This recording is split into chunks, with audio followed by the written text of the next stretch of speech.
রাধে রাধে, শুভ বিকেল বন্ধুরা। সবাই কেমন আছেন? আশা করি সবাই ভালো আছেন। আর আমি চলে এসেছি আমাদের দোতলার ঘরের উপরে। কত কিছু কাজ হয়ে গেছে সেটা শেয়ার করতে অনেকদিন শেয়ার করা হয়নি।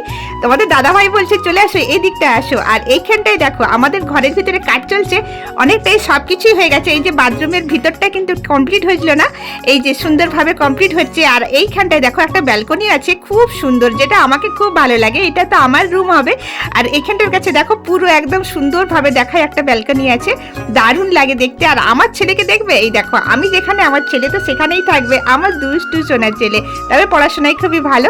তো তোমরা আশীর্বাদ করো যেন আরো ভালো করে পড়াশোনা করে। আর এই যে দেখো এখানে হচ্ছে এসি ফিট হচ্ছে, কারণ আমাদের বাড়িতে যেটা আমাদের নিচের এসি ছিল সেই এসিটাকে উপরে উঠানো হচ্ছে। আর সেই মিস্ত্রি এসেছেন, আর সেই মিস্ত্রি দাদা এসে কাজ করছেন। আর আমার ছেলে মেয়ে সব কিছু একদম দেখাশোনা করছে যে কোথায় কি হচ্ছে আমরা একটু লক্ষ্য করবো, কারণ স্কুল ছুটি আছে।